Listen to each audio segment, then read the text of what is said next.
أشرف الأنبياء والمرسلين نبينا محمد وعلى آله وصحبه أجمعين أما بعد.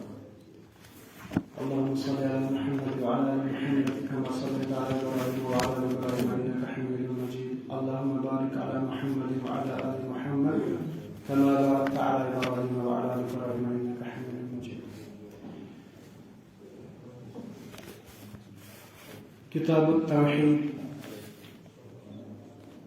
کتاب التوحید کا آج درس نمبر 29 ہے. اس سے پہلے 28 دروس ہو چکے ہیں. پچھلا درس ہمیں جس باب کے متعلق ہوا تھا اسی باب میں ہم نے ایک دو حدیثیں اور دو حدیثیں پڑھی تھی. اسی باب سے ایک اور حدیث ہے جس کی آج تشریح کرنی ہے. اس چیپٹر کو یہاں پر ذکر کرنے کا ہے. اس باب کو باندھنے کا مقصد مؤلف رحمہ اللہ کا جو تھا وہ یہ کہ جیسے شیخ عبداللہ صالح العثیمین حافظ اللہ بیان فرماتے ہیں قدرت الخالق و عجز المخلوق، یعنی یہ دکھانا کہ اللہ تعالیٰ کی قدرت اور ایک مخلوق کی عاجزی. پھر اس میں ہم نے یہ دیکھا کہ اللہ کے نبی علیہ السلام نے کس طرح سے پریشانیوں کا سامنا کیا. کیونکہ اللہ کے نبی صلی اللہ علیہ وسلم نے کہا تھا لا املک لنفسی ضرا ولا نفعا، نہ میں اپنے آپ کو نفع پہنچا سکتا ہوں اور نہ میں نقصان پہنچا سکتا ہوں.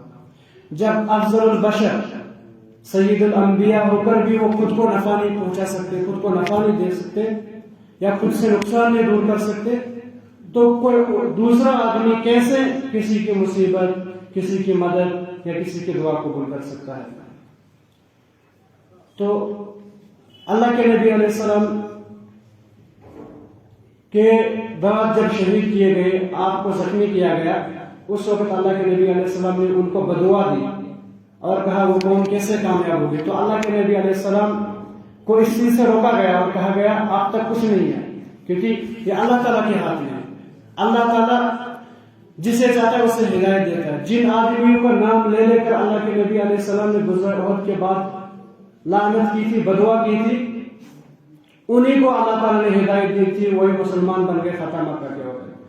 تو یہی اسی کے متعلق ایک اور حدیث ہمارے پاس ہے جو صحیح بخاری میں ہے، صحیح بخاری اور صحیح مسلم میں ہے.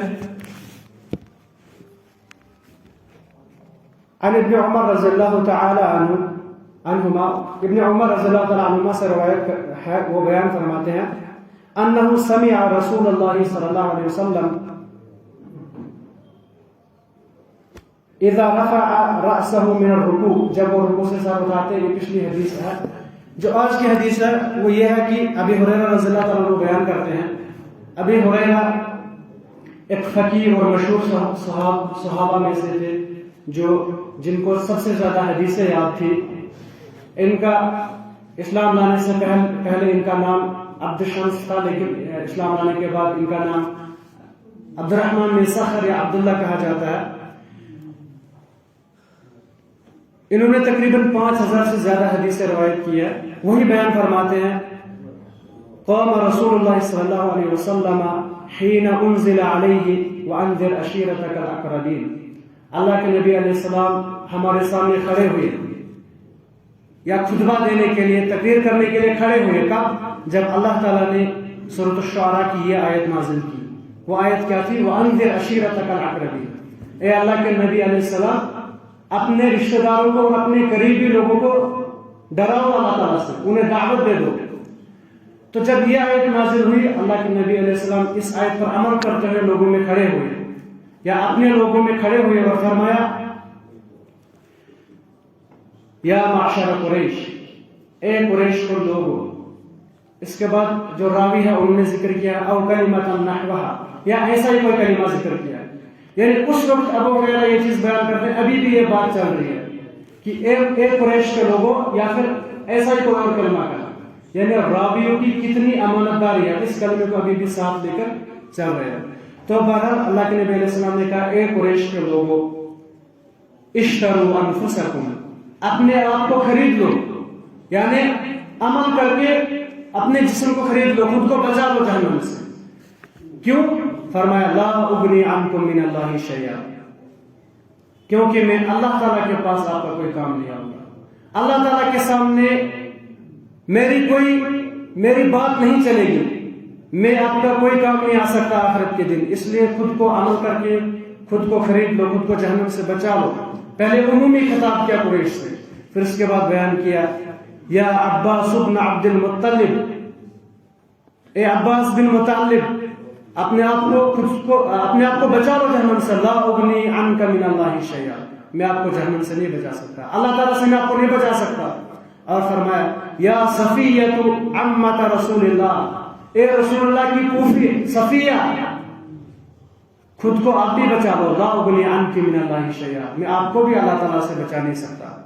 اور پھر کہا اپنے سب سے قریبی، اپنی سب سے پیاری بیٹی فاطمہ سے، یا فاطمہ بنت محمد، اے فاطمہ بنت محمد، سلینی من مالی ما شئتی، سوال کرو مجھ سے جو آپ کو چاہیے، میرے مال میں سے لے لو جو آپ چاہتے ہو، جو آپ میرے مال میں سے لینا چاہتے ہو لے لو، جو آپ آج مجھے مانگنا چاہتے ہو لے لو، کیونکہ لا اغنی عنک من اللہ شیئا، میں آپ کو بھی قیامت کے دن اللہ تعالیٰ سے نہیں بچا سکتا، دنیا میں آپ کو مجھ سے کیا لینا ہے لے لو، لیکن قیامت کے دن میرے پاس نہیں آنا، اے اللہ کے رسول ہمیں بچا لیجیے اللہ تعالیٰ سے، اس لیے خود کو عمل کر لینا۔ اسی لیے صحابہ سے اللہ کے نبی علیہ السلام نے خطاب کیا تھا ایک دن، اپنے جو قریبی لوگ تھے ان سے کہا تھا عمل کرنا، ایسا نہ ہو کہ باہر کے لوگ آ جائے، کیونکہ میرے سب سے زیادہ قریبی لوگ وہ ہیں جو نیک ہیں، جو تقوی اختیار کریں گے، ایسا نہ ہو قیامت کے دن وہ پہلے جنت میں چلے جائیں اور آپ لوگ میرے پاس آ جائیں، کیونکہ میں آپ کا کسی کام نہیں آؤں گا۔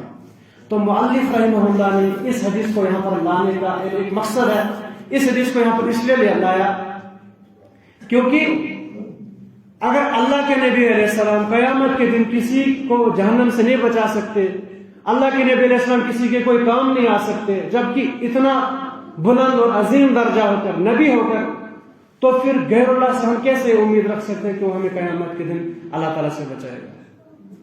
ہم غیر اللہ سے کیسے مانگ سکتے ہیں جو کہ دنیا میں ہے ہی نہیں؟ جبکہ آج کل ہمارے معاشرے میں یہ ہوتا ہے، لوگوں کو جب مصیبت آتی ہے یا فلان کہتے ہیں، جب انہیں یعنی اتنی عادت ہو گئی، اگر وہ تھوڑا پیر بھی پھسل جاتا ہے ان کو بات بھی نکلتے ہیں یا رسول اللہ، یعنی اس کو پکارتے ہیں مدد کے لیے۔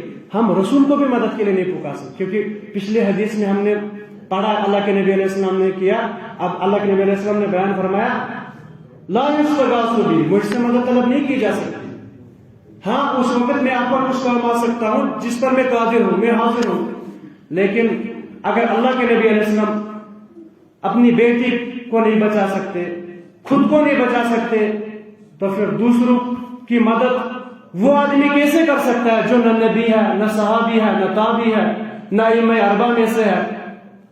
تو یہ چیز انسان کو سوچنی ہے کہ اگر اللہ کے نبی علیہ السلام کسی کی ملکیت نہیں رکھتے، اور ان لوگوں کو بھی اس چیز پر غور کرنا چاہیے جو کہتے ہیں کہ ہمارے بڑے ہیں، ہمارے اولیاء ہیں، اولیاء سے محبت کرنا ایمان میں سے۔ اللہ کے نبی علیہ السلام نے بیان کیا جس نے اولیاء کے ساتھ، اللہ کے ولی کے ساتھ دشمنی کی، گویا کہ اس نے میرے ساتھ دشمنی کی، اور اس نے اللہ تعالیٰ کے ساتھ دشمنی کی۔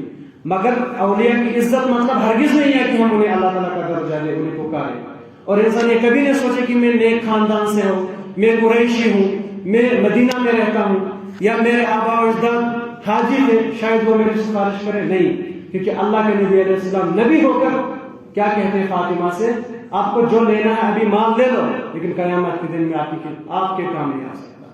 تو یہی مؤلف رحمہ اللہ نے اس حدیث کو اسی لیے ذکر کیا تاکہ ہم اللہ تعالیٰ کی شان کو سمجھیں، اس کی قدرت کو سمجھیں۔ باقی جتنے بھی مخلوقات ہیں وہ سب عاجز ہیں، ان میں کمزوریاں ہیں، اور ان میں وہ صفتیں نہیں ہیں جو اللہ تعالیٰ کے پاس ہے۔ اسی لیے یہ اگر اللہ تعالیٰ ان چیزوں کے لائق ہے تو اسی سے مدد مانگی جا سکتی ہے، اسی کو پکارا جا سکتا ہے۔ اس کے بعد مؤلف رحمہ اللہ نے اس بات کے کچھ چھوٹے موٹے مسائل ذکر کیے ہیں، وہ یہ کہ بیان کرتے ہیں کہ اس بات کے خلاصے میں پہلی چیز ہم نے یہ سیکھی کہ دنیا میں جو بھی انسان ہے اس کے پاس ملکیت، حقیقی ملکیت نہیں ہے، کیونکہ اللہ تعالیٰ نے بیان کیا جن کو تم پکارتے ہو وہ کھجور کی گٹلی کے چھلکے کے برابر بھی طاقت نہیں رکھتے. یعنی انسان کی ملکیت میں کچھ نہیں ہے. البتہ انسان کا مکان ہے, انسان کے پاس گاڑی ہے, انسان کے پاس پیسے ہیں, اس کی حقیقی ملکیت نہیں ہے, بلکہ اللہ تعالیٰ نے اس کے ہاتھ میں اس پر تصرف رکھا ہے. یعنی اس کے پاس یہ ملکیت ہے لیکن حقیقی نہیں ہے, ایک وقت تک ہے. اللہ تعالیٰ چاہے کسی بھی وقت چھین سکتا ہے. یعنی آپ کو اللہ تعالیٰ نے یہ ملکیت دیا, آپ اس کو مطلب استعمال کر سکتے ہیں, اس میں تصرف کر سکتے ہیں, لیکن جو ملکیت اللہ تعالیٰ کی ہے وہ ملکیت وہ صفت کسی میں نہیں ہے. تو اس بات سے عظیم چیز معلوم ہوئی کہ دنیا میں کوئی بھی حقیقی مالک نہیں ہے. جو بھی اگر کسی زمین کے ٹکڑے کا کسی مکان کا مالک ہے وہ بس ایک وقت تک ہے اور اس میں تصرف کر سکتا ہے. اور دوسری چیز یہاں پر مالک رحمہ اللہ نے بیان کی کہ اس سے ہم نے کیا سیکھا, وہ یہ کہ قنوت سید المرسلین وخلفہ سادات الاولیاء یؤمنون فی الصلاۃ. یعنی اللہ کے نبی علیہ السلام نے فجر نماز میں قنوت کیا اور پیچھے صحابہ بھی آمین کہہ رہے تھے. یہ ہے سوچنے اور غور کرنے کے بعد. ہم نے حدیث پڑھی نا, اللہ کے نبی علیہ السلام نے فجر نماز میں آخری رکعت میں رکوع کے بعد ہاتھ اٹھا کر دعا کی, اللہم لعن فلان فلان فلان فلان کو لعنت کر, اے اللہ انہیں لعنت کر, کیونکہ انہوں نے اللہ کے نبی علیہ السلام کو صحابہ کو تکلیف دی تھی. دعا کر رہے ہیں رسول اللہ صلی اللہ علیہ وسلم, آمین کون کہہ رہے ہیں؟ صحابہ کرام, جو رسول اللہ صلی اللہ علیہ وسلم کے بعد اس امت کے سب سے افضل انسان ہیں صحابہ. تو رسول کا آمین, صحابہ رسول کی دعا, صحابہ کا آمین جمع ہونے کے باوجود وہ کچھ نہیں کر سکتے. مؤلف رحمہ اللہ یہ ثابت کرنا چاہتے ہیں, یعنی اتنا کچھ کرنے کے باوجود, اتنے نیک بھی ہو کر پھر بھی ان کے ہاتھ میں کچھ نہیں ہے. تو پھر ہم اللہ کی قسم کھاتے ہیں ہمیں کسی ولی سے دشمنی نہیں ہے, لیکن ہم یہ ان لوگوں کو یہ سمجھا رہے ہیں جو لکھتے ہیں کہیں پر بھی یا فلان شیئا للہ, یا فلان احفظ للہ. کیسے ہو سکتا ہے؟ اگر اللہ کے نبی علیہ السلام اور صحابہ اللہ تعالیٰ کے اتنے قریب ہو کر بھی کچھ نہیں کر سکتے تو یہ انسان کو سوچنا ہے. اسی طرح سے حدیث میں ان حدیثوں سے یہ بھی معلوم ہوا کہ انہم فعلوا اشیاء ما فعلها غالب الکفار, یعنی اس وقت جنہوں نے اللہ کے نبی علیہ السلام نے کو زخمی کیا وہ بدترین انسان تھے, کیونکہ عمومی کوئی بھی کافر ایسا کام نہیں کرتا تھا جو نبی علیہ السلام کو زخمی کرتا, یعنی وہ اس کے قتل پر اتر آئے تھے. تو اسی طرح سے جبکہ وہ اللہ کے نبی علیہ السلام کے چچیرے بھائی وغیرہ تھے. اسی طرح سے اس باب میں ہمیں یہ بھی چیز معلوم ہوئی کہ القنوت فی النوازل, یعنی جب نوازل ہو یعنی کوئی پریشانی ہو اس وقت قنوت کیا جا سکتا ہے, کیونکہ اللہ کے نبی علیہ السلام نے قنوت کیا. لیکن ہم کسی بھی نماز میں کر سکتے ہیں, ثابت ہے, لیکن جو زیادہ تر جس پر روایت ہے وہ فجر کی نماز کے بعد, فجر کی نماز کی آخری رکعت میں رکوع کے بعد قنوت کر سکتے ہیں, الا کہ جب طاعون نازل ہو, یعنی جب طاعون کی بیماری ہو. اس سے منع کیا گیا. کیوں؟ طاعون بھی ایک نوازل میں سے, یعنی وہ بھی ایک مصیبت ہے, لیکن اللہ کے نبی علیہ السلام نے کہا طاعون سے مرنے والا شہید ہے. تو جب ایک انسان شہادت کی موت پاتا ہے تو اس کے لیے دعا ہی کیوں کرنی؟ تو یہ چیز ہے کہ جب عمومی طور قنوت اس وقت کیا جائے گا جب مخلوق کی طرف سے, لوگوں کی طرف سے ظلم جبر وغیرہ ہو, اس وقت قنوت کر سکتے ہیں. لیکن کبھی کبھار جب اللہ تعالیٰ کی طرف سے ہوتا ہے اس وقت خاص دعائیں ہیں, جیسے سورج گرہن لگتا ہے اس وقت ہم نماز پڑھتے ہیں, یا کوئی اور مصیبت آتی ہے اس وقت ہم دعا کرتے ہیں. اسی طرح سے اس باب میں جو عظیم چیز معلوم ہوئی وہ یہ کہ تسمیت المدعو علیہم فی الصلاۃ باسمائہم واسماء آبائہم, یعنی نمازوں میں ہم جب ہم قنوت کریں گے جن کے بارے میں ہم بدعا کر رہے ہیں, دعا کر رہے ہیں, ان کا نام لے سکتے ہیں, کیونکہ اللہ کے نبی علیہ السلام نے حدیث میں ہے کہ اس نے نام لیا, اے اللہ سہیل بن عمر اور حارث بن ہشام فلاں فلاں کو لعنت کر.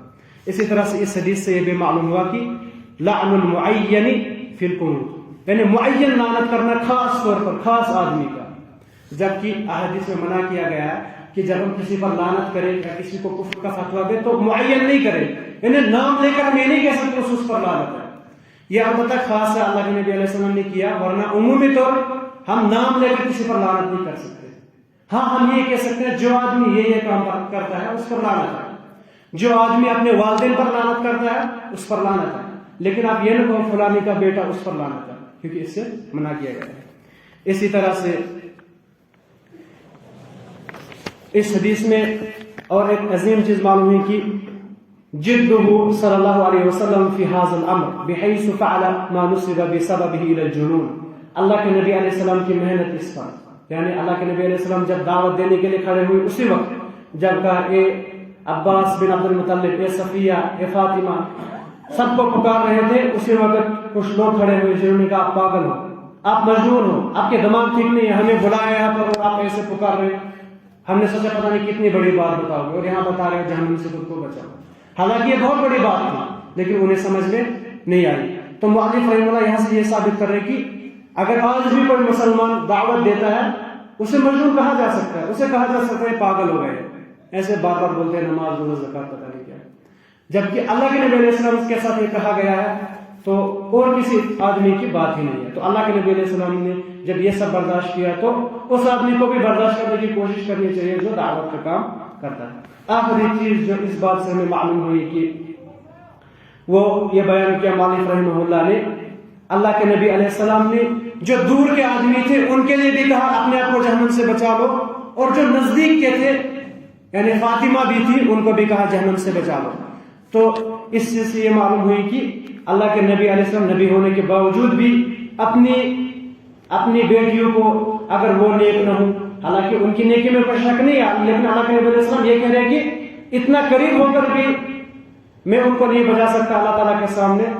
تو دوسرے کہیں یہ خیال نہ کرے شاید ہم اللہ کے نبی علیہ السلام کو پوجیں، ان کی عبادت کریں اور وہ ہمیں بچائیں گے، ایسا نہیں ہے. اسی لیے علماء بیان فرماتے ہیں اللہ کے نبی علیہ السلام بھی شفاعت کریں گے قیامت کے دن، لیکن اپنی طرف سے نہیں کر سکتے، کیونکہ اللہ کے نبی علیہ السلام نے کہا میں اللہ کے سامنے آپ کے کسی کام نہیں آؤں گا. اور ہم روز پڑھتے ہیں اللہ تعالیٰ نے بیان کی آیت الکرسی میں من ذا الذی، کون ہے یشفع عنده، جو اللہ کے پاس سفارش کرے گا الا باذنہ، سوائے تبھی جب اللہ تعالیٰ اجازت دے. اللہ کے نبی علیہ السلام شفاعت کریں گے لیکن کب؟ اللہ تعالیٰ کی اجازت کے بعد. اللہ کی اجازت کے بغیر کوئی سفارش نہیں کر سکتا. تو ہم کیسے کسی آدمی کو کہتے ہیں اے فلانی ذرا ہماری سفارش کرنا قیامت کے دن، حالانکہ وہ مر بھی چکا ہوتا ہے. ہم اس سے کہتے ہیں کہ ہمارے عمل اچھے نہیں ہیں، آپ نیک تھے. ہاں وہ نیک تھا، اللہ تعالیٰ اس کا عمل قبول کرے گا، لیکن آپ کہتے ہیں آپ نیک تھے، آپ نیک ہیں، اس لیے آپ ہمارے بارے میں کچھ سفارش کیجیے. اللہ کے نبی علیہ السلام اللہ کی اجازت کے بغیر نہیں کر سکتے، تو ہمارے اولیاء یا ہمارے بڑے کیسے کر سکتے ہیں؟ تو یہی چیز انسان کو یعنی اسی پر غور کرنا ہے کہ انسان محبت کرنا اولیاء سے، نبیوں سے ایمان میں سے ہے، لیکن کہیں محبت کرتے کرتے اللہ تعالیٰ کی گستاخی نہ کر بیٹھے. کیونکہ اگر ہم نبی کو اللہ کا درجہ دیں گے، نبی کی شان میں ہم زیادہ کرنا چاہتے ہیں، لیکن جو سب سے بڑا ہے، اعظم ہے، خالق ہے، مالک ہے، اس کی شان میں گستاخی ہو جائے گی. ہم اولیاء کی محبت کرتے ہیں وہ ایمان میں سے، لیکن کبھی ایسی محبت نہ کر دے کہ نبی سے زیادہ بڑھا دے. اسی لیے ان لوگوں کو سوچنا چاہیے جو کہتے ہیں یا علی یا حسین مدد کیسے کر سکتے ہیں. تو ان چیزوں پر انہی چیزوں کے لیے دروس کیے جاتے ہیں. اللہ تعالیٰ سے دعا کہ اللہ تعالیٰ